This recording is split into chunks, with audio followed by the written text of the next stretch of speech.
I've now changed my stance on something. I can admit when I'm wrong. It happens on occasion. It's 118 It's like episodes one time. in, One and time. this might be the second time. Die Hard is a Christmas movie. Yes. Stand by. Going to air. Stand by, Phil. 5, Stand by music. 4, Stand by announce. 3, 2, 1. And fade up. All aboard! And a name on the front is a hell of a lot more important than the one on the back. Don't act like you're not impressed. On page 394. How much you want to make a bet I can throw a football over their mouth? That is so fetch. Dodge, duck, dip, dive, and die. The power of the sun in the palm of my hand. Where's my super suit? Hey, fat lard, come get some dinner. I am not drinking any f***ing Merlot. And I'm going to try to forget the fact that you're a girl. But dogs can look up. Ah, Durga. You tell me what I saw this woman? This is the Polar Express. All right. Well, welcome everyone to a brand new episode of 20 Years, 4 Beers. We are a podcast dedicated to rewatching movies from at least 2 decades ago while simultaneously enjoying a minimum of 4 modern beers. My name is Steve, and this is my big brother, Tim. and we are coming to you from Minneapolis, Minnesota. We have just watched and recorded our episode on Sideways, and as usual, we sit down and discuss another film over another beer, so we refer to these as our happy hour episodes. Hey, you guys. Happy hour is from 4 to 6. On this happy hour, we will be having our now annual Christmas episode, and we'll be talking about 2004's The Polar Express. Before we begin, though, I want to discuss a possibly fun Christmas topic in honor of one of my favorite Christmas songs from this movie, which is Believe by Josh Groban. Well, not by Josh Groban, Sylvestrian wrote it, but he performed it. I love that song. It's great. You'll get to there in an Oscars segment later. Let's discuss our least favorite Christmas songs. Boy, it was a pretty easy list to make, actually. It was like, It did not take me long. Bing, bing, bing. I don't know how we're going to do this. You want to go back and forth? I have an honorable mention I want to start with. Like top 5 worst I got ones? 5. Sure, I got 5. You know, I mean, it's not quite a high fidelity because that just segment is gone, I guess. I don't know. We'll see. My honorable mention, though, I will say is I'm tired of hearing the Charlie Brown theme on Christmas. Like, oh, really? Not Christmas time. I was like, here. Christmas time That's is fine. here. That's a great little song. Yeah, it's But nice. I listen to Cool 108 here in town, the oldies station that does the Christmas, and they have like, that's a Charlie Brown theme. That's a standard theme. That is not a Christmas song. Don't you That's co-opt it? bullshit. Yeah. But anyway, my number 5. I'm sorry to all of our Spanish-speaking listeners, but Feliz Navidad, I hate that song so much. It is. I get it. It's fine. Deport that shit. Yeah, exactly. Exactly. This is why I voted for Trump. They want to get Feliz Navidad off of our radio. Look, for the first minute, but the first minute, I'm fine with Feliz Navidad. But that's all it is for like 3 minutes. Sure. It is a repeat over and over again. It is an earworm of a song, which I get is exactly what it's meant to do. Cool. Yeah, it's good. Yeah. But I hate that song so much. But I'll listen. The reason why it's 5 is because I'll listen to it for the first minute and be like, and I'm done. Because it continues on like the Lord of the Rings at the end of The Return of the King. It just continues on forever. And I can't do it anymore. So Feliz Navidad is my 5. Oh, wow. I did not expect that. The Christmas Shoes also sucks, but I don't have that on there because literally nobody listens to Christmas Shoes. So. Oh, do you have it on yours? Teaser. Okay. Happy Xmas, parentheses, War is over. Yep. By stupid John Lennon. Yeah. And Yoko. Let's give. Sure. She can. We're going to shit on people. Let's shit on them both. Both of them. Yeah. You pompous MFers. Of What just do you mean? like. Ever since they wrote it, there has been no war. It's just so like stupid. And I just can't stand the whole like Xmas, like specifically writing it out like Xmas. Yeah, it's so dumb. Like, and what have you done? Listen, you rich, pompous asshole that had everything. Like, you worked hard, great, but you had tons of money and everything. Yeah, I'm trying just to like put food on the table and take care of my kids. So yeah, what have you done? F off, John Lennon. Happy Christmas. Happy Christmas. Xmas. Happy Christmas. So stupid. My number 4 is Do They Know It's Christmas? Me too. It's so bad. It's You know why they We Are don't? the world bullshit. Because they don't And I celebrate get that's why Christmas they did it. in that region. Exactly. Yeah. They Do don't. You know it's Christmas in Africa? Do you know it's freaking Hanukkah now? No, you don't, because we don't. Oh, yes. It's so, and like a bunch of, again, the whole celebrity bullshit of Band-Aid bullshit. In the 80s, man. Yes. Yeah. We're gonna, yeah. Everyone shits all over in COVID when they were doing the Believe. well, no, it was it was like it was like Gal Gadot. Yeah, it wasn't Believe. It was what Beatles song was it? It was the John Lennon. Yeah, it was Believe. Like the whole thing of like Believe is a Christmas song from this movie. No, yeah, that's what I'm saying. Like, okay, we'll come back to this. Yeah. It's so arrogant of like, my God, it's not bad, it's great. Oh my God. Okay. We'll just ramble. Those I'm not assholes. gonna edit, but yeah, it was like, it's the damn Beatles, John Lennon, like, Gal Gadot. No, it's fine. Yeah. What the hell? Imagine. It was Imagine. I didn't There look it up. is. Sorry. Yes, I got there. Yep, there you But got the yeah. That's Sorry. bad yes. enough. Yeah, terrible. But in the 80s, it was just like, like, it was bad. Yeah, war's over. Yes. But then you end up with, Do They Know It's Christmas? No. And one of the lyrics is literally, thank God it's them instead of you. What? The fuck? Are you serious? Thanks, Bono, for being like, I'm all about like ending poverty in the world, but thank God it's them versus you? You asshole. I mean, sure, I'll enjoy my privilege, but like, don't put it in lyrics like, I feel good about Christmas because So that's both of our 4s. So That's why 4, don't you good. take over and go to 3? Number 3, Paul McCartney's Simply Having a Wonderful Christmas Time. Really? Is I can't stand it. See, it's probably the same like Fleet Heavy Down for me. Like, it's just like, It's just this earworm of awfulness. Ding, ding. Simply having just Yep. shut the I can't stand That was it. kind of an honorable mention. For Oh, mine. it's so terrible. My number 3 is Happy Christmas War is Over. So we'll move on to number There we go. 2 for me is I Saw Mommy Kissing Santa Claus. Really? I hate that song. Hate it. Can't stand it. Mommy's a whore, dude.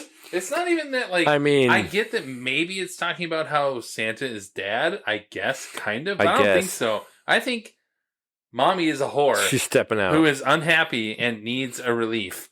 And no, sorry, Jackson 5. Your mom is an absolute skank. I don't like it. and I how don't would- even think it's like that great of a song anyway. No. Like, yeah, I can't stand it. Every time it comes on, you hear the smooch at the beginning of the song, and I'm like, next channel. And that Can't would stand it. I'd be okay if it was like under the mistletoe, but like, how does it work underneath the Christmas tree? Yeah. Like, Yeah. what are they doing? Yeah, where is Mommy kissing Santa Claus under that tree? Because That's they're the laying problem down there, I buddy. have of like, Yeah. yikes. Yeah, I think Mommy might be kissing Santa somewhere besides the mouth. Bit of a Yule log. Yeah, exactly. And not a log. I don't know if I have a log. I don't know what to yeah. No, what you think of log? Yeah. Yeah. That's Whew. my number 2. Hate that. Hippopotamus for Christmas. Okay. Just stupid. Yeah. Like, really? Like, I know what I'm going to do. I'm going to make some money off of some dumbasses in the world. Yeah. And I'm going to say, I want a hippopotamus for Christmas. It's just a dumb song. It's just so stupid. It's my number 1. It's the worst Christmas song of all time. It's so bad. It's so bad. It's not even cute with the stupid fucking kid talking. Like, I can't stand it. It's terrible. No. It's idiot. You've raised a moron. Yes. Like, it's not even Well, that's talking what you about a want? stuffed hippo. Yes. Apparently, this idiot wants an actual world's like dangerous Deadliest freaking animal in Africa. to just sleep in his bed and chomp on him. Like, have you seen these fuckers hit like Where a are we pumpkin where are we or to keep whatever? it? No. Like, it's just like, it would absolutely Yes. crush that kid. Yes. No, it's a terrible song. It's my number one. It was the easiest. Like, Oh, when I asked you that's- about this, it was like the first one I Yep. put was Hippopotamus for Christmas. It's terrible. It's the worst. Awful. Teaser, like you said before. I, however, have Christmas shoes. Ah, man, it's so bad, but It's so here's why I didn't awful. put it on my list is Oh. nobody listens to Christmas. Like, It doesn't this matter. Is where I'm like, if I listen to like Cool 108 here in town, and other Sure. stuff, Christmas Shoes is like, I get it, it's out there, but it's not. If I turn it on, I can hear any of the other songs we've talked Yes. about so far in any half-hour period. Yes. I do not hear Christmas Shoes out there. Because you shouldn't. All right, I agree. It's a 'Cause it's terrible the song. worst. It's so bad. Oh, cool. Can I just get some money to buy for my mom who's dying? The shoes. Do you think your mom cares about shoes? It's just. And then Unless the worst she's part dying from cold feet. I mean, yeah, maybe she's diabetic, but like, maybe or like. doesn't want to get married. Runaway Bride. Oh my God, that's it up. But the worst part is the kids singing in like the Yeah. last minute of it. It's, It's like, so bad. oh. Yeah, it's offensively just dumb. Yes. Yeah, I mean, I think that's where I didn't even include it on my list because I was kind of It's in so my bad. brain thinking popular Christmas songs. I've never heard anyone who says like, you know, what one of my favorite Christmas songs is I want to buy his shoes. yeah, Shoes. So you could bad. have. There will be people who would say any one of the other ones we've Yeah. talked about would be one of their favorite songs. True. I've never heard anyone say that Christmas Shoes is their favorite song. And I gotta say, if somebody said that to me, I'd be like, But I think we're done. I don't know that I want to I talk think to you we're ever done. again. I think this is over. Yeah. Like, war is over. We're done. Our friendship is over. We are done. It's a litmus Absolutely. test. It's good. Well, before we move on, I want to give Tim a little Christmas present here. I recently rewatched a movie, and I have to tell Tim, I've now changed my stance on something. I can admit when I'm wrong. It happens on occasion. It's 118 It's like one episodes time. in, One and time. This might be the second time. Die Hard is a Christmas movie. Yes. I It just tell is. you. And I'll tell you what happened. Okay. I watched Carry On. We talked about this in the last one, which is Yep. it's not a Christmas, and this is the difference is Carry On takes place at Christmas, True. but when you watch it, at no point do you get sort of like there's a couple Christmas songs or whatever, but it's not really like Christmas-y. Like, I don't know. There's just a fundamental different feel between the two films. Okay. And Die Hard is it is not a Christmas movie traditionally, obviously. Correct. But I have changed my tune on Die Hard being a Christmas movie because films like It's a Wonderful Life was never supposed to be a Christmas movie. Yep. It was only a Christmas movie because they had cheap rights to air it on TV for all those years, and so Yep. they just aired it on TV. There's a lot of Christmas films that weren't really supposed to be Christmas films, and I put this in that category. So I have changed my tune, Tim. Die Hard is a Christmas movie. I'm not sure I'd put it in my top 10, It's okay. but I have changed my tune that Die Hard is, in fact, a Christmas movie. It's a Christmas miracle, and I will absolutely take that. It's also a great action film. It's one of the best. Like, it's such a great action film. Yes. Like, it's just a film. Also, the score, isn't it Michael Kamen who did that score? Yes. Like, it's just like booming 80s style score, like Yeah. unapologetically. The cat and mouse. We've talked about it with, oh my God. Speed. No, the bad guy. Oh, gosh. Alan Rickman. Yeah. Yes. Trevor Rickman being a debut. Oh, and all that God. stuff, all this. Those are two different things. We're talking about a film versus Yes. a Christmas movie. Like that. Those True. are two different things. Yeah. Yep. I've come around. So there you go, Tim. I don't know how to handle that. I know, you're welcome. If I had drawn you for Christmas, I would have given it to you under. I'd be like, this is like the best Christmas present. It's cheap. It'd have been great. Here's I acknowledgement. don't have money, Yeah. but acknowledging Yes. that Die Hard is a Christmas That's the gift that keeps on giving the movie. whole, The whole year. round. That it is, Edward. Nice. All right, so as discussed, we are going to discuss our rewatch of The Polar Express. The Polar Express takes place on Christmas Eve when a young boy is kidnapped by some random old man on a train, along with other kids, to be sex trafficked to the North Pole. Okay, actually, Oh, God. the story does take I think place we on watched a Christmas very Eve. different movie. Yeah. The story does take place on Christmas Eve and follows a young boy who is beginning to doubt the existence of Santa and all things Christmas. He embarks on a magical journey to the North Pole along with some new friends on the Polar Express train. He and his friends must learn the true meaning of Christmas and what it really means to believe. I think the Polar The Express, yeah, the not pole the with an Polar. E. The film was directed by Robert Zemeckis, adapted from the Chris Van Allsburg book by Zemeckis and William Broyles Jr., and stars Tom Hanks, Nona Gay, Peter Scolari, Eddie Deason, and Michael Jeter. Well, you coming? Where? Why, to the North Pole, of course. This is the Polar Express. The North Pole? I see. Hold this, please. Thank you. Is this you? Yeah. Well, it says here, no photo with the department store Santa this year. No letter to Santa. And you made your sister put up the milk and cookies. Mm-hmm. Sounds to me like this is your crucial year. If I were you, I would think about climbing on board. There we go. Drinking buddies. We've had a bit. Come on, not like beer. It's good. With our reactions and verdicts to the movie out of the way, we move on to the reactions to our beers that we drank while rewatching our subject movie. And if you want to have sex with a disgusting bad brewer with a terrible attitude, This is where we take a look back at our beers and give our expert ratings for our drinking buddies. ugh, whatever. Hey, here's the truth. This is Drinking Buddies. Let's get weird.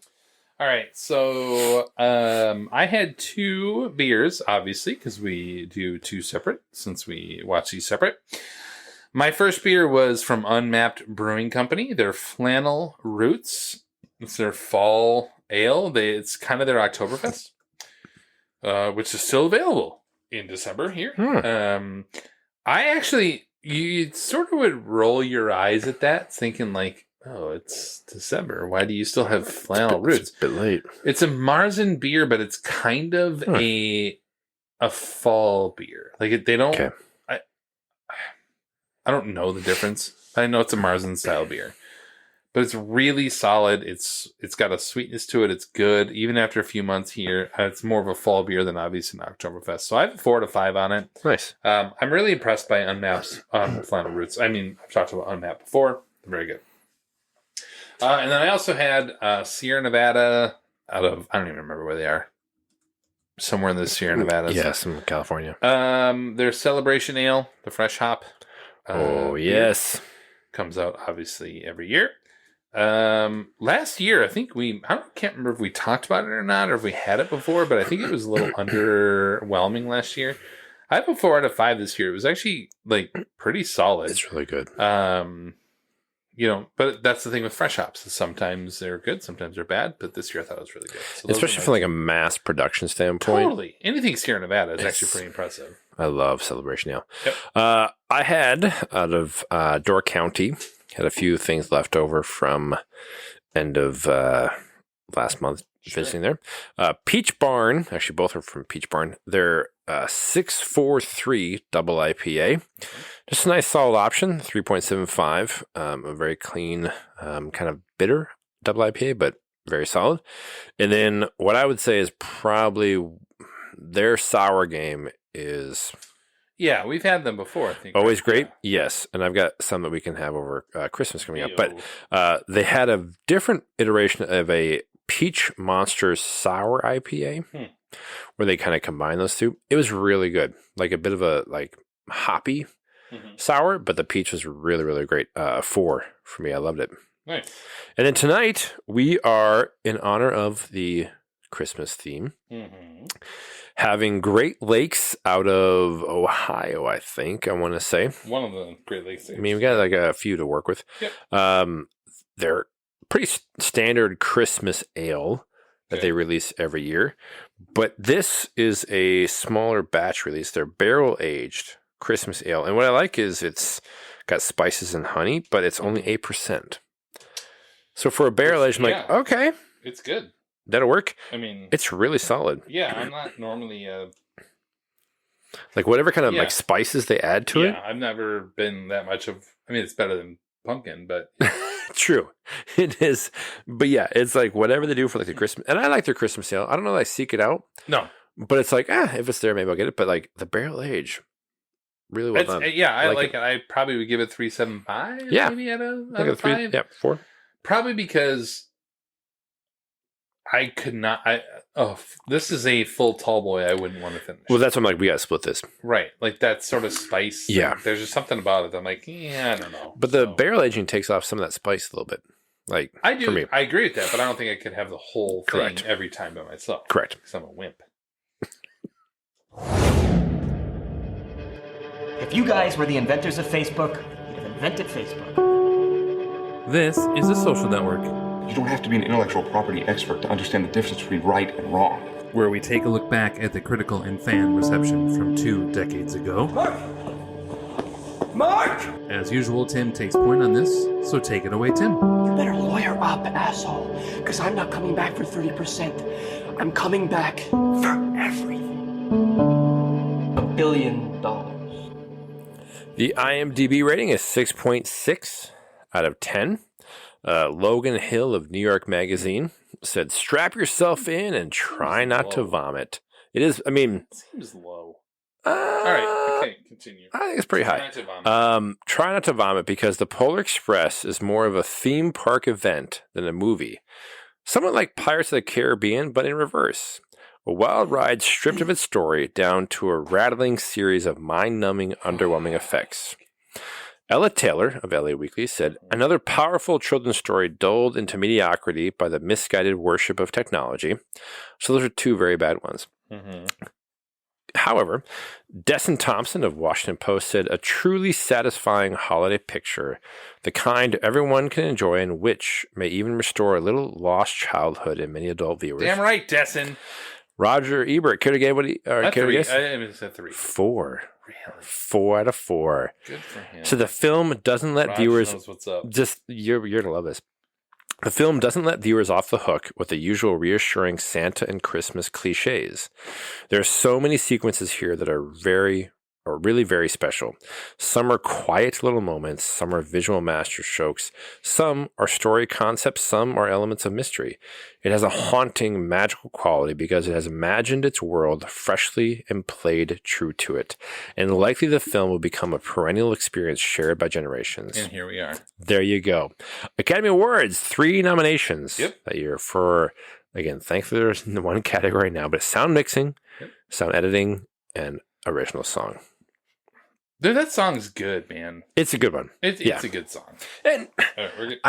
Josh Groban, he's good. I mean, come on, we'll get back to it here, but yeah. All right. We begin our discussion with our reaction segment that we call Spotlight. This is Boston, and the church does not want them to be found, so they are not there. This is where we highlight and discuss our top takeaways of any kind from rewatching our subject film. We've got 2 stories here. We've got a story about degenerate clergy, and we've got a story about a bunch of lawyers turning child abuse into a cottage industry. If there were 90 of these bastards, people would know. Maybe they do. Yeah, that, like, honey. This is Spotlight. They knew, and they let it happen. All right, so I'm getting the sense that maybe you don't like this movie. That's a correct sense. Completely. Right, well, really quick, I'll say, can we offer... really want us to disagree? Oh, here we go. Buckle up. Yeah. I feel like there's a different kind of spoiler warning for this, which again, I can't imagine we have many fans that are of the young age where they might have some type of plot twist spoiled. But this is a pretty big plot, like spoiling in life. If somehow you don't know what we're talking about with Santa. So if somehow the mystery is still alive, please don't listen. Move on to our episode. But yes, that's what I felt like to say. It's a different one. I detest this movie in every aspect. So we'll talk through it. So different. It's be great. Yep. Okay. What say you, good sir? No, I Okay. I will be able to rebuff any of your hatred for this movie. Sure. It will bounce off me, no problem. And I wouldn't convince you otherwise. But there is, so, number one, this is one of my favorite books ever. I love this book. I love the story of the book. It's wonderful. Beautiful. It's wonderful. But I also recognize, I recognize the main thing people have a problem with this. And I have a nice little retort for that. So we'll get there. Ooh. But for me, one thing I actually didn't, oddly enough, there's a couple things on my rewatch this year that I noticed that I'd never noticed before. And the first was, man, attention to detail, good for them. The North Pole where the Christmas tree is at the end. Mm-hmm. I didn't realize the compass on the ground has south in every direction. Yeah. Good for them. Well played, man. You're going to put this together. You have all this work and you're going to Great. Number one, why are you going to throw a compass down there anyway? Because you're at the North Pole. But it does seem cute. I mean, it's kind of cute. I like it. So I recognize my bias towards this movie. Sure. It's one of my favorite books. Sure. Tom Hanks could read me anything and I would be happy if I hear his voice. So I'm like, okay, give me more Tom Hanks. That's fine. I don't know. I think, in my opinion, every time I watch this movie, which is annually, like it or hate it, and apparently Tim does not like it. Correct. It is very clear, and I love a movie that it's very clear that the filmmakers love what they're doing. They're really trying. They're really like caring about, and they want to put like this story forward with care and love and like, hey, we're going to put this out there. And that does show through this movie. Like they do really want to make a good movie. They really want to put the story out there. There are certainly problems visually, for sure. But I still love the story of this movie. And that comes from the book. The source material is really great. I love it. So continue.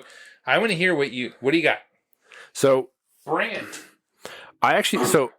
To set the stage, this came out in the time 20 years ago where motion capture was still getting kind of figured out. Sure. This is the first all digital motion capture film ever. Correct. Yeah. And so like, so gotta give him a little bit of a pass. Well, I do. I feel like, and to his credit, Zemeckis, we were talking about with Forrest Gump or this year in 94. Yep. Like he always is striving to balance technological advances with great story. And he does it oftentimes earlier than it's ready. Yeah, like he's definitely the James pushing Camerons ahead of the world who wait on a story until the technology catches up. Zemeckis still says, you know what? F it. We're going to still try this. Yeah. And I do think a detriment to that time of, motion capture, coupling with ahead of the effort with like 3D, does not translate well to the 2D viewing experience at home. So, Sure. so I feel this like wasn't in 3D. Well, this was not put out in 3D. It was the Christmas Carol a couple years later, which Jim Carrey was put out. Oh, maybe I was like conflating the stuff. Yeah, because I remember seeing Christmas Carol in theater in 3D in order to prepare for Avatar same year. Sure. So I was like, I'm gonna go acclimate myself to 3D before Avatar. So this was not released in 3D, but yeah, I get what you're saying. Like, so I always appreciate that he is trying to push the envelope. So I will say, like, and I adore so much of what Zemeckis has done. So like, it's a tough one for me. Sure. But to the accolades for Tom Hanks, I actually think it was from a idea that motion capture is essentially glorified digital makeup. That we can make anybody look like anything we want to. I actually think it was a really terrible decision to have Tom Hanks do so many roles. In as much as, okay, follow me here. The main character, Hero Boy, or whatever you want to call him, there's no name, but that's what they call him. His dad is clearly played by Tom Hanks. Sure. The voiceover of the main boy doing the narration is Tom Hanks. The express operator, conductor, Tom Hanks. The crazy, weird, stupid hobo guy is Tom Hanks. The hobo guy is the only one I agree with you on this. It makes no sense. It's so stupid. Yep. And then Santa is clearly Tom Hanks. It's like, I get that we're trying I don't to. mind Santa. Yeah. It's just like, don't like have different characters, different voices. Like you can maybe do motion, whatever you want to do. It just is off-putting to me as an audience member. Be like, that is the same voice like 5 or 6 times. I don't like that. I cannot see the through line. Yeah. For that, it felt like let's see what we can do. And again, we adore Tom Hanks. Mm-hmm.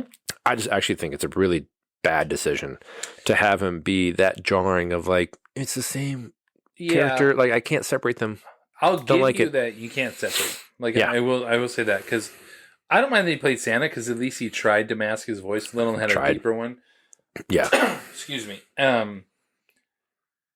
The dad versus Hero Boy's narration, it can be a little bit jarring. Yeah, so what are you doing here? Like that doesn't quite make sense. Yep.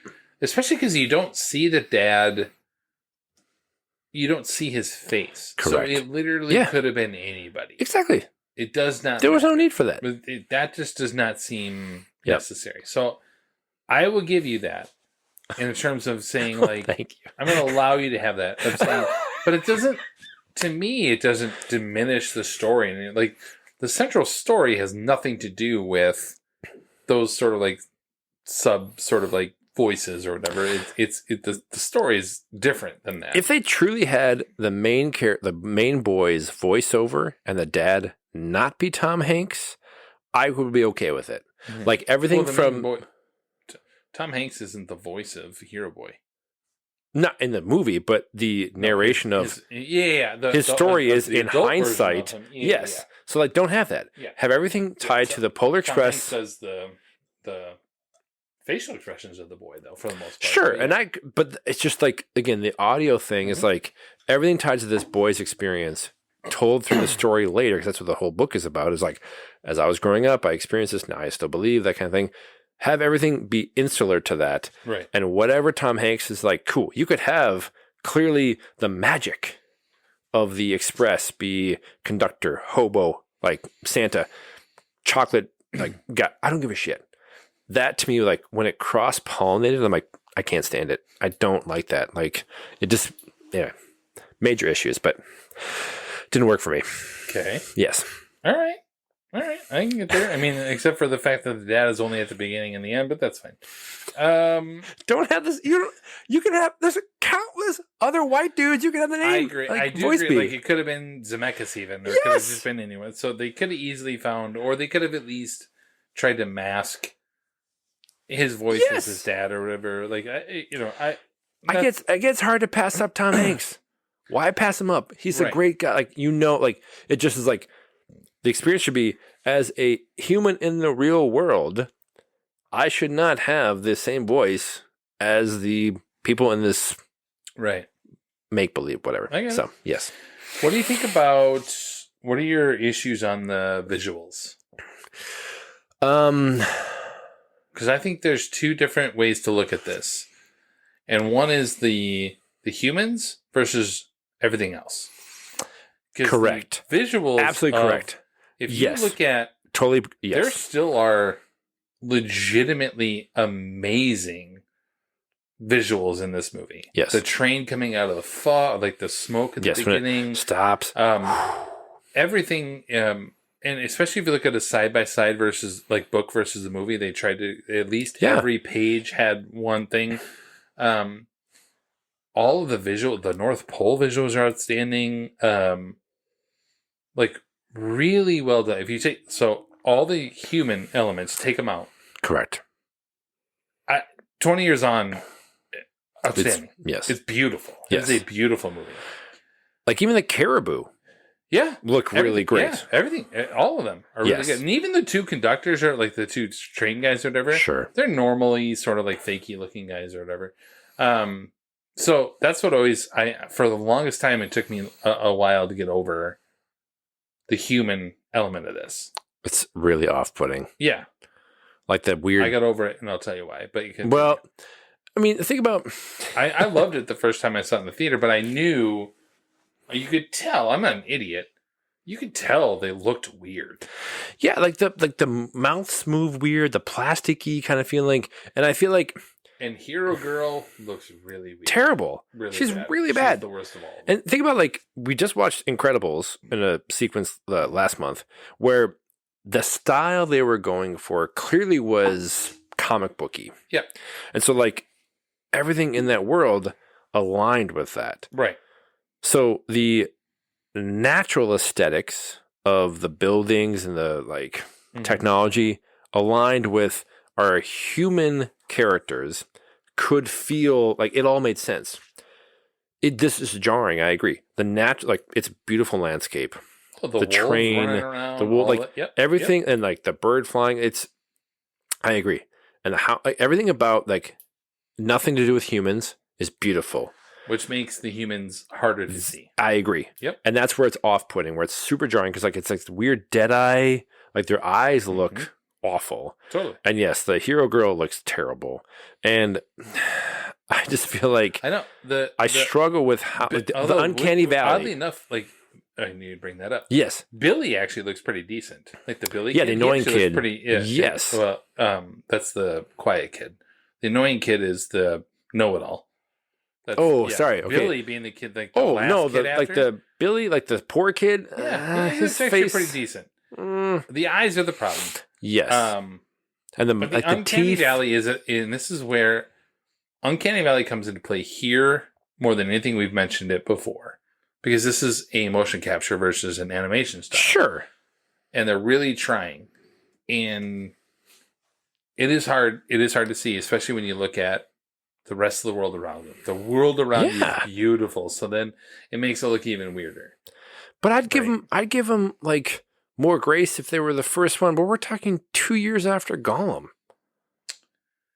Like, Gollum was introduced into this amazing world, and I think some of the visuals don't hold up with Lord of the Rings overall. But like, we're talking about motion capture had been somewhat cracked 2 years prior to this. And what Zemeckis is like, cool, Peter Jackson, I see what you're doing. I'm not going to work with you. Gollum is not a human. Like that's but where Gollum's you end up eyes. The eyes are where I'll give you the his facial, like his skin doesn't feel like rubbery. Right. When I will look at it. Like, he looks like in a world that is tactile. Yep. And for a guy like Zemeckis, who changed the game with Who Framed Roger Rabbit, to blend that world, it was like, you just didn't hit the mark for me. I just like, and to have it, so that's, it's just, I'd give him much more latitude if it wasn't a couple years after something else had clearly made it work. So it's like, well, you kind of missed the mark. You like, do just wonder call how much up of that particular point is Weta Workshop, right? Because obviously nobody's trying to share their you're not gonna call up notes, be like, hey, what are you doing? You know, can we do it? Yeah, so you're doing the best you can. Sure, and it's the beginning of this. So where I came around on this movie, number one, I loved it the first time around because in 2004, it didn't feel.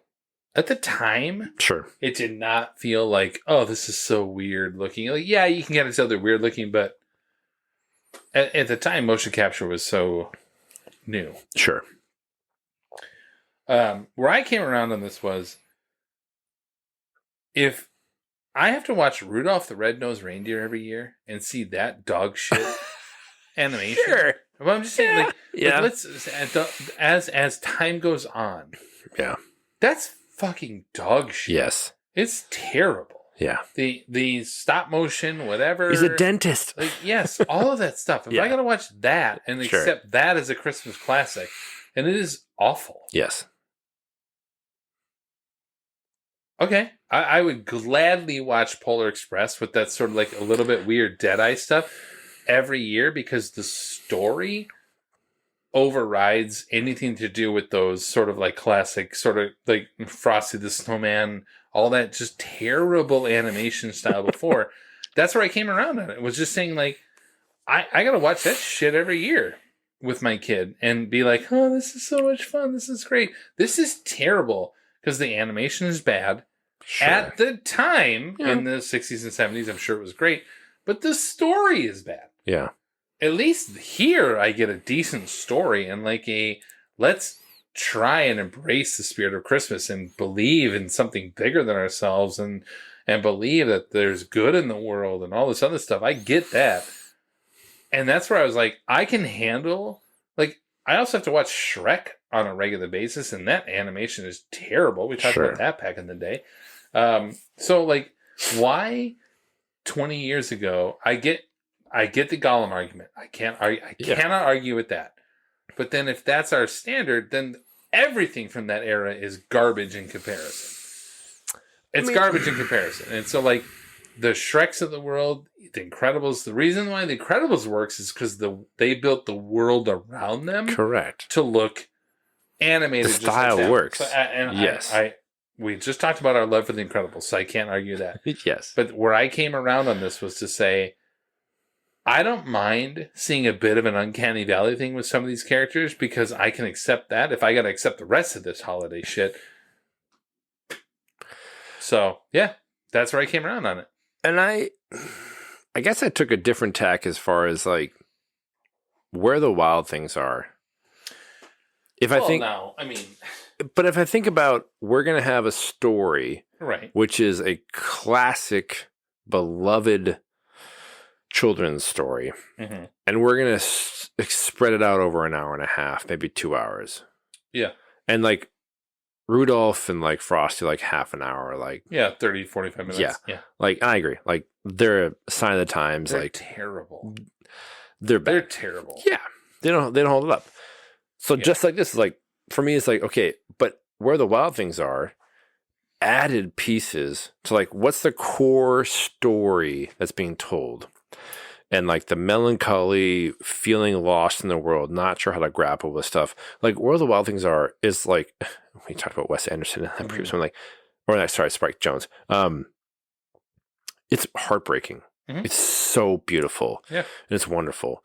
To me, I'm like, what are you adding to the story to fill 90 minutes? And to me, the story is like this, like pure belief of an experience. And I think the unintended consequence, what I really struggle with for this movie is like, I get you have to have a character arc where the belief and the decision to believe isn't as impactful if the child already believes. Oh, yeah. So I get the hero boy has to be agnostic, if not doubtful, of the whole Santa thing. But I struggle with how much they lean into this kid is like, one, it introduces a weird thought for kids watching it as far as like, well, you should also doubt. Why wouldn't you? Like that kind of level. But it's almost too much. We're like an hour in 10 minutes, I want to say, of this kid pushing back on this.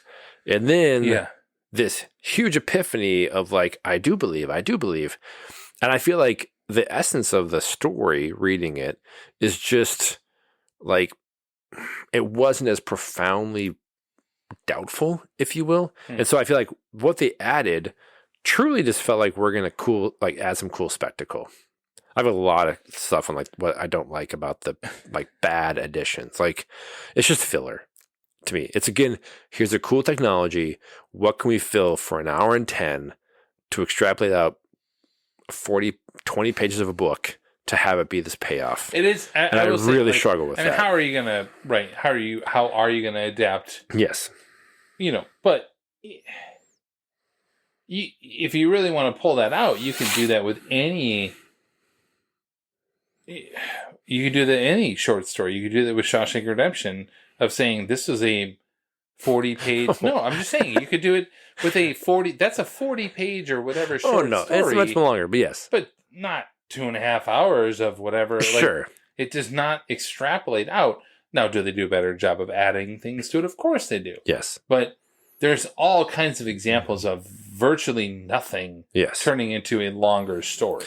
But I don't mind. What it does not add to is like the central story is still there. Like that does not, like from the book, the central story is there. Yeah. what they add does not necessarily add to the central story, but it does add to their ability to say, here's what we can do. And at the time, who wouldn't have done that? Who would not have made a movie that said, we can make this. This is like a toy stop. Like these are these filmmakers realizing what they can do in the moment. And I think there's some really good in there. I think the scene of the ice breaking on the tracks or whatever is actually really well done. Does it add to the central story of Christmas? No. But the train on the ice or whatever and moving back and forth. Yeah. But it's still Glacier visually Gulch. pretty cool. Like, I mean, it's you know. What I struggle with is like, we have all these kids who are grappling with the wonder of the world. Mm-hmm. And they're experiencing something that isn't provided to every child. Mm-hmm. So could you have some element where they're maybe conversing or having some kind of discussion more? Like, the hot chocolate sequence is so dumb. Oh, come on. It's so dumb. Ah, man, they have So a dumb. childish heart at some point. Like, I just watched feel like it with Matt this week, and we were just singing along with it, and he's 16. Come on. exactly. It's so stupid. Oh, my God. I just You feel are like a heartless bitch. No, I feel like the magic and the mystery and the wonder of this thing, like, you got to watch this with your kids, man. I have, and they do not enjoy it. Oh. I said, "You want to watch this week?" They're like, "No, we don't want to." My God. Yeah. You've raised absolutely cynical asses. Come on. I think it's just a terrible addition as far as the spirit of what they're wanting. I'm just saying, meanwhile, I got an elf on the shelf over my left shoulder over here. Listen. No, I'm just saying, you want to talk about, like, oh, the spirit of Christmas, you got this dumb fucker over here. Yes. Yeah, exactly. So, I mean, like, let's not talk about, like, the wonder of the holidays when you can't even touch this elf. You or else can't. what does he do? No. But then if I touch that elf, what does he do? From the movie standpoint. See? I'm just saying. The level of perceived peril that they try and put the main kid in is so stupid. Oh, look. When they throw him on top of the train, again, I have everything on top of the train. I have a problem. It's the worst. I don't like the hobo. I don't like any of that. I don't like it. The Captain Joe. It's so stupid. Everything to throw on top of the train, I don't like that. I can't defend anything to do with yeah, that. because that's like, we're going to add story for a spectacle. And it's like, you can be in the train. You can have like some kind of kid. Like, I would actually take probably hot chocolate sequences or other stuff in the train to keep the kids engaged for the train ride ahead. But when the kid's like, oh, I'm going to get this ticket. And if you get kicked out and then somehow perceived, I'm taking this hero girl and throwing her off a train and walking up. It's just like, it's so dumb because you're like, there's no peril to it. And so I struggle with the whole, like, what are we doing up here? Again, yes, you joked. They kidnap children and with limited adult supervision, just allow them to wander about this speeding train. And hey, kid, hop up on top. And some weird hobo, climb on my skis. Mm-hmm. And we're going to do this. And then we're going to be up on top of a train. I'm just like, yeah, on top of the train, I can't defend that. That just seems weird. It's just like this. Again, I'm not arguing that. Like that, yeah. It didn't add to the story as far as like the child is grappling with his belief. Uh-huh. How does that help in his effort to evaluate that? I just was like, oh, this is so stupid. So stupid. So I think what we're gleaming here is that Tim has no Christmas spirit. I do have a lot of Christmas spirit. Like, all this movie is just like a sense of wonder of saying, I do love that they did place this in seemingly like the 60s, 50s, yeah. 60s. Yeah, a throwback vibe. Like, yes. I mean, like, if you're going to throw it back, throw it back. Like, yes. All of this would have felt this like sense of wonder. Because it was written in the mid 80s in the book. So it would, if they had tried to place this in modern times, would really not have worked at all. No. So I will give them sort of that understanding of saying we have to place this back in the Christmas story world of that kind of stuff. I guess I don't.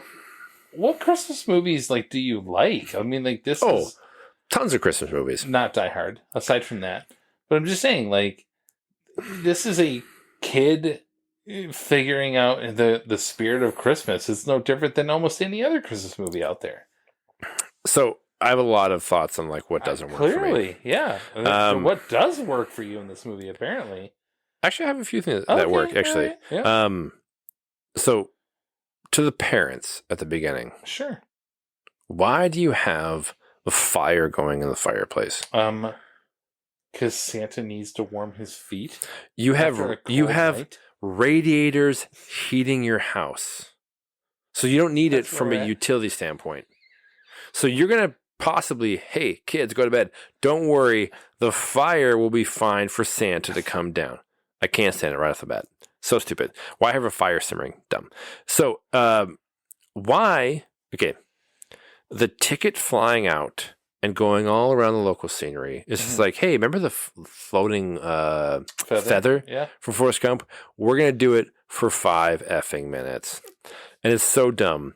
And then, yes, the stupid hobo, and like, so dumb. The bearded conductor conversing with the caribou. I can't stand that. Like, the whole, like pulling out, it's like, you could have, so dumb. I don't really like the Glacier Gulch because it's like, really? You didn't like, how did the train get here and it somehow froze over? Whatever, dumb.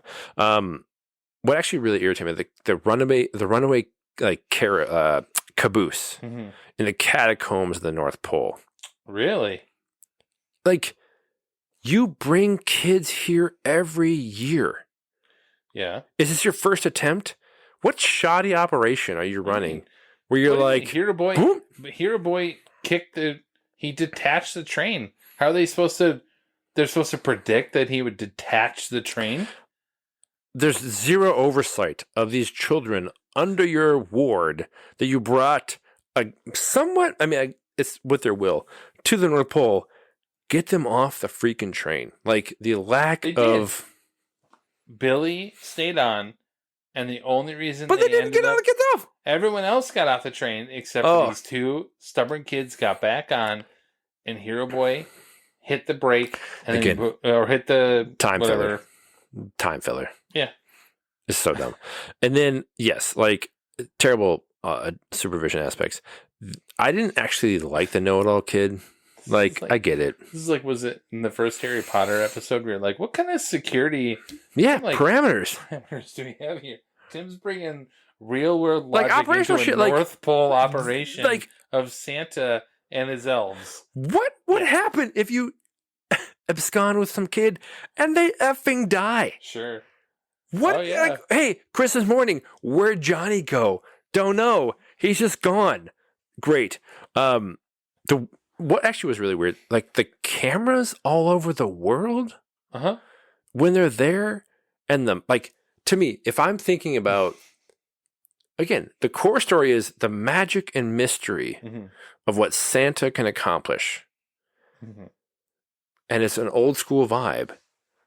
I could not stand the whole like Wizard of Oz behind the scenes aspect. Where then the Hero Boy gets in and sees, oh, it's really just done through technology. And these cameras out there. And the map of the world. I was like, no, don't do that. Don't.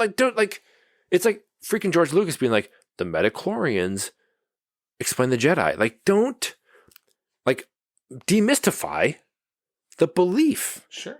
It could just be this character, Santa, has, like, you could have actually done the whole North Pole sequence without that cameros, and I wouldn't have had an issue. Like, I bet you would have found a way. I would have, the way this is but like, striking me as Tim would have found a reason to hate. I had a lot of problems with it. Yeah, but like, I could put up with like we're filling time from like the whole caboose going to catacombs, getting back up to go to the whole ceremony, the weird insight into spying on kids of the world. Like, don't demystify the magic. Truly, like, to me, like, he's naughty or nice, the list, like, he just has an ability. Like, I was like, this, like, it irritated me to watch this, like, they have some cameras somewhere. Like, I just felt like that's not how what it should be. They could have elves on a shelf spying on kids. Laugh all you want. I'm just saying, you want to, like, shit even all that, over having cameras. I'd be okay with that. Oh, yes. Really? You'd be okay if they had, if that elf, that camera had been inside an elf on a shelf, you'd have been fine with that. I'd be okay with it from a I'm just saying. How does the child, the main character, Hero Boy, somehow come to believe? The whole thing is like Santa is magical and mystical. No, he's just got a really great interweb all over the world and spying on people. That's not magical. Like the truly, like that's not interesting to me. Like, ooh, I believe he does this because he's just got a great like camera presence around the world. I didn't need that. You don't have to do that. It could be. I actually didn't have to have anything of that. It's like, oh, I couldn't stand. Like demystifying, because the book doesn't have that. It's just like we go there, we experience it. I don't have to understand the logistics of the North Pole to perpetuate belief. But once you reveal behind the curtain how it all happens, I don't like it. That's don't like it. So every Santa movie ever that exists in the North Pole is a problem for you then, because the Santa Claus has the Santa Claus with Tim Allen. They have spies. They have elf spies all over the place. It's the same thing. Like I honestly haven't seen it in a long time. Oh, I'm just saying. Like there's if you look through a lens of the sort of modern take on, I don't know if it's espionage or spycraft or whatever, they all have some sort of thing, with a few exceptions. I'd say like Santa. We watched Elf last year. Right. And that has like nothing tied to this. It's just like they do the workshop and they go on the world. Like, I'm okay with the fun of this thing. Yeah, but so Santa actually isn't magic because he needs mechanical help to get around the world, because there's not belief anymore. Like, I mean, well, yeah, like the technology piece, but like that's a technology piece. That's a technology I don't, piece. But it's again, if the lens is audience members know what the jig is up. Yeah. If the crux of the story is a child who's in a state of maybe doubt. Right. To go there and be like, oh, yes, truly, this is a real thing. So I believe. But the belief is predicated on, oh, they're just spying on this. Like, well, what's the difference? If Santa knows if you're good or bad, what's the difference if they see you or not? It reduces the purity of what I think the story Chris was writing. As far as like, oh yeah, if we're talking a difference between the book, and that's where I struggle with. But yes, I have not, like Matt, like my kid has loved this movie forever because he just sees it as a mechanism towards the end goal of Hero Boy. Now, I will say, what cracks me up is once Hero Boy does actually finally believe, it took you this freaking long to believe. Mother effer. Exactly. If I got to the North Pole, that would be the latest I would ever start believing. So I will say, like, yes. I mean, it took you this long to really believe. But exactly. And why are the freaking elves so dang salty to the kids? Like, really, like, I have a problem. They're all from New Jersey, apparently. I have a problem with the customer service standards of Santa, where the premise is a train is going to bring kids here to experience some type of Christmas. You let them get out somehow, and they get in this bag, and these elves are assholes to these kids. Really? I get they're working their ass off all year. So they're probably like gruff and annoyed. And you got a bunch of Karens like, walking in, like, I own this place. Walk out. Yeah, no. So I get in theory. But again, if the idea is like this is a magical place, all these they don't have to be assholes to these kids. I couldn't stand that. I was like, stupid. I do have some good thoughts about it. Do you? Yeah, I do actually. Yeah.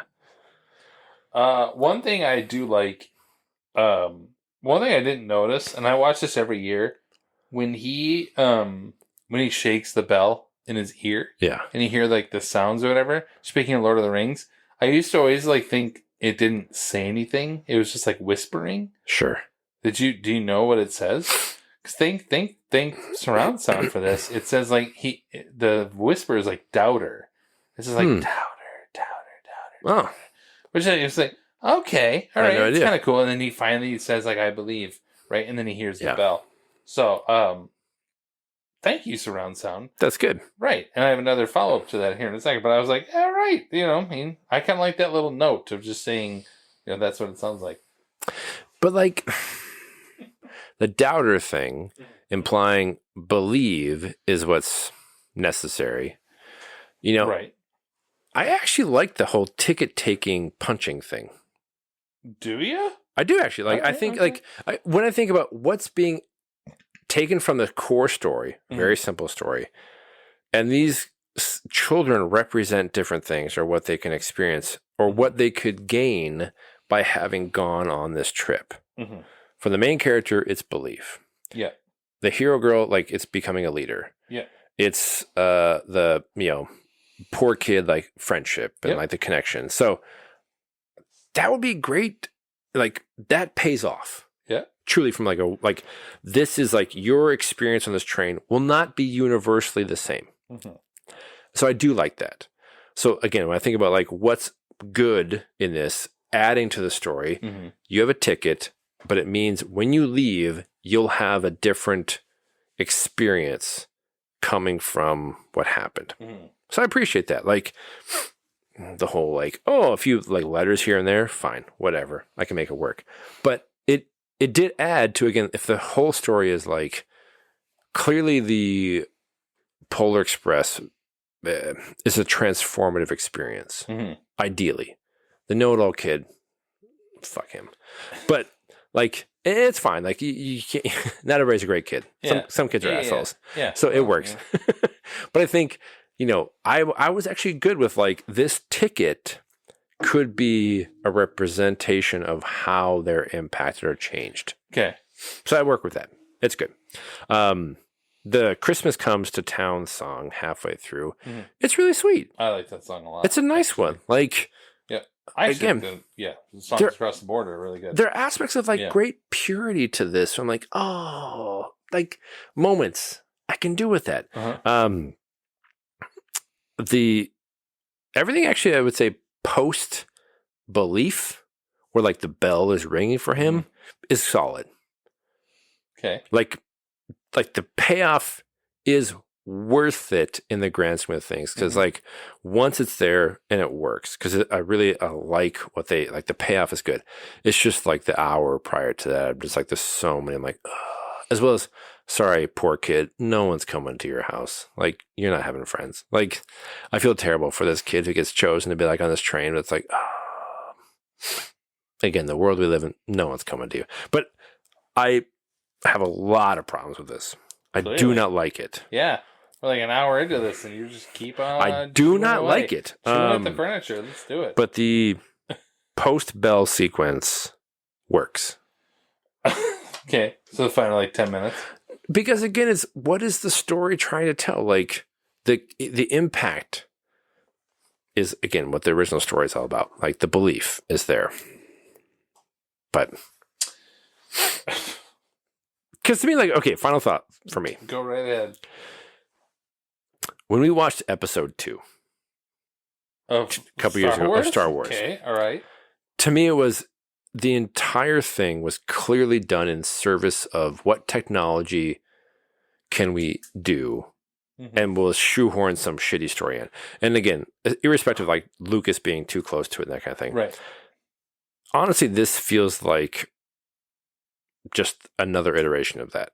Of Zemeckis had a great new technology, wanted to tell something cool with it, but I don't think anything is added from the story. Like, it's a distraction, it's spectacle. Well, yeah. It's a filler until what works. So, despite how much I can't stand the originals, but we talk about like Rudolph and that kind of thing, if this was a half hour, would have been really cool. Tighten it up. I don't need the whole bullshit added. If the story is a tiny kid's book, make it half an hour.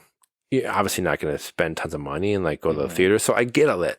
It's just I I cannot stand this movie, man. Sorry. It's just, I apologize. It's rare that we disagree. True. Couple things. Here endeth the rant. Yeah, until. I'm surprised you haven't mentioned the score at all. I think the score is outstanding. It's good. Alan Silvestri. This is actually one of my favorite scores of Silvestri. Really? Yes. Like, listen to the soundtrack. Do yourself a favor and go listen to the soundtrack of this. It is outstanding. Not just like the main theme, which Elf stole a couple years on. If you really listen to like the da da da da, like hello Elf. Even though it was a year prior to this, but yeah. And I'm just fair point.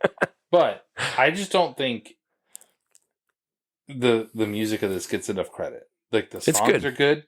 Yeah, Believe is good. I love that song. This is probably like I obviously have Gump. Sure. Up there and like Avengers. Yes. In those, but and Castaway. Yeah, but Castaway's so simple in a lot of ways. Yeah.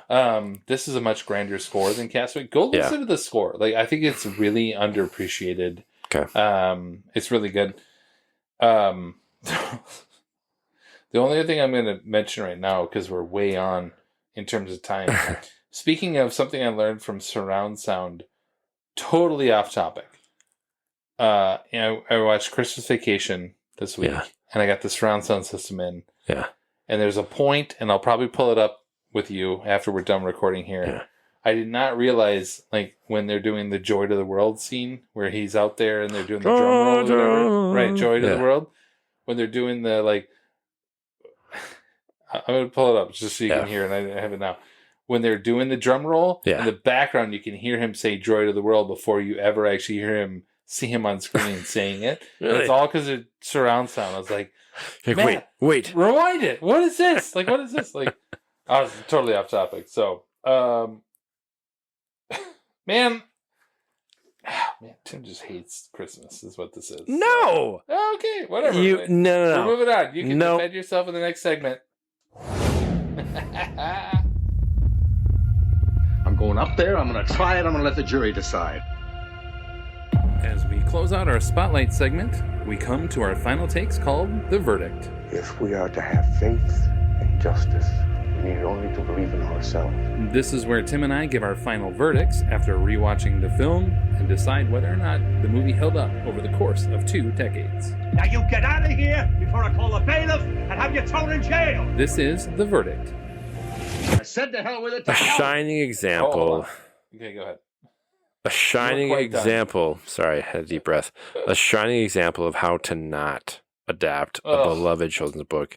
The Polar Express sacrifices artistry and feeling for artifice and facade, which undermine all the classic elements and the simplicity of the book's story.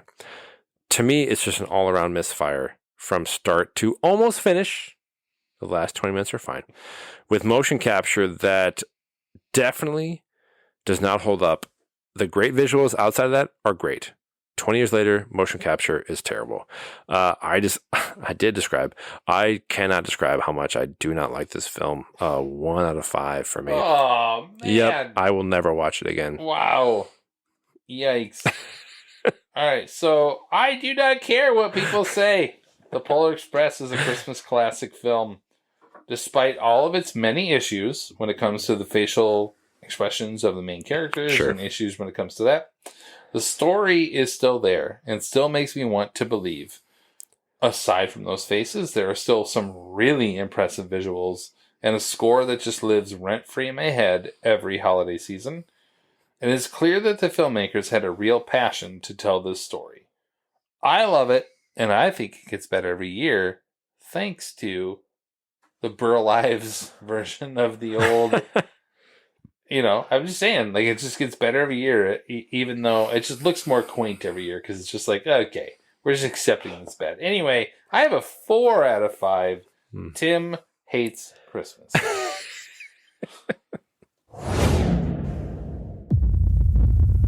The exciting quiz program, 21. Our final segment of the episode is Quiz Show. I've stood on the shoulders of life, and I've never gotten down into the dirt to build. Where in our research for our subject film, we find some interesting trivia nuggets that we hope will stump the other and possibly intrigue you. This is not McCarthyism. You're not here to expose for the sake of exposure. This is Quiz Show. Well, evidently, certain of the contestants were given the answers in advance. Cheating on a quiz show. It's like plagiarizing a comic strip. Go ahead, Tim. Author Chris Van Allsburg has had 2 of his other books adapted into movies. One in 1995 and the other 2005. What board game and space adventure books were adapted? Well, Jumanji and Zathura. Nice. And you kind of like stepped on my touchdown column on my first. I'll just walk through. So anyway. Okay. Hold on, let me give. I didn't even have. Yeah, ding for yourself. I don't even have him here, so whatever. I was too distracted by Tim's hatred for Christmas. It's like, oh my god, this movie's not just hate. I hate good things. No. Do I have a ding? Let me find it here. Because I was right? You were right. All right, let me. Ding twice. Ding. Yeah, I don't really. Okay. Well, yeah, I guess. Okay. Fine, I'll just give you the ding. So, though Tom Hanks did most of the actions for Hero Boy in terms of facial expressions and things like that, the filmmakers did bring in a young actor by the name of Josh Hutcherson to fill in some physical blanks of our main character. Josh Hutcherson, do you know who that is? I do indeed. Yeah. Would actually also star in what other Chris Van Allsburg adapted film? Zathura! There you go. I'm just going to give you that one. You're welcome. That was one of my other trivias. Okay, nice. Was it? Yeah. All right, good. Yep. There we go. So I guess ask your other one. I feel like I might step on your toes. Dude, if you step on my toes on this next one, I'm going to be pissed. Oh, gosh. Here we go. In a quick shot of a newspaper cutout. Okay, we're good. Mall Santas are shown being on strike. Did you happen to catch the name of the mall they are wanting to be constructed in their strike effort? I actually don't think I did. I'm thinking now, like trying to picture it. Right. Quick newspaper, like. I'll give myself a buzzer on that one. I don't know. Remember the name of the mall from Back to the Future? Oh, was it Twin Pines? It was Lone Pine Mall. Well, did you catch the flux capacitor, by the way? I did, yes. I was like, you got to give him some credit at least of saying. Some wink, wink, yeah. But the Lone Pine Mall. Nice. Right. Oh, boy. I didn't catch that, no. Yeah. All right. There we go. Let me leave my notes here. Okay, Tim. Tim, Christmas hater. The voice of Hero Boy, of Hero Boy is Daryl Sabara, who none of us know. No. But somehow, Daryl Sabara is married to someone many of us know. Okay. Brace yourself. What Grammy Award winning pop artist for Best New Artist in 2016 is Daryl Sabara married to? In 2016? Yes. Best New Artist. Yes. You know this person. We all know them. And knowing the Grammys, it may not actually be a newer one. It could be like a fourth album in. But even then. Do you want a hint? I'm going to give you a wrong once I give you a hint. Yeah, I have no idea. Wrong buzzer. It's all about the bass, Tim. You know I'm all about the bass. Oh my God. Your lips are lying, Tim. Just tell me what it is. It's Meghan Trainor. Really? Daryl Sabara is married with 2 kids with Meghan freaking Trainor. That's a fantastic trivia. Well done. I know. I was like, wow. What? You've got to be kidding me. I had no idea. Yeah, I'm going to double down on your wowness. Yes. Here. They met at a house party, and then so Daryl Sabara actually was in Spy Kids, and he was in some other things over the years. Okay, cool. But none of us know who the hell he is. No. So Meghan Trainor actually approached him at that party because she knew him from Spy Kids, and they just met or whatever. But then 2 years later, she asked her good friend Chloe Grace Moretz, "Hey, do you know anybody who you might think I'm interested in?" Whatever. And Chloe Grace Moretz Of said, Hit Girl fame. "Yes, my friend Daryl would be perfect for you." So introduce them again, even though they had known, and they go out and they end up getting married and have kids. Wow. So the two of them, I'm just like, that's great. What the hell? That's great. How is that even possible? She's like, yeah, I know someone from a really stupid movie. Yeah, exactly. Spy Kids is a stupid movie. You're right. Nice try. Nice try. All right, so that brings us to the end of our happy hour episode on Polar Express. Make sure to go back and listen to our recent episodes on your favorite streaming platforms. And stay tuned for upcoming end-of-the-year episodes on $1 Million Baby and, I guess, our year-end special. We want to say thank you for taking the time to listen and for clicking that like or subscribe button on your devices. Find us on the internet via the metaverse of Facebook, Instagram, and Threads. And head to 20years4beers.com for all things 20/4. This has been 20 Years 4 Beers. My name is Steve. I'm Tim. And thanks for listening. Thanks. Deport that shit. You rich, pompous asshole. I think we watched a very different movie. Yeah. This is why I voted for Trump. We want to get Feliz Navidad off of our radio.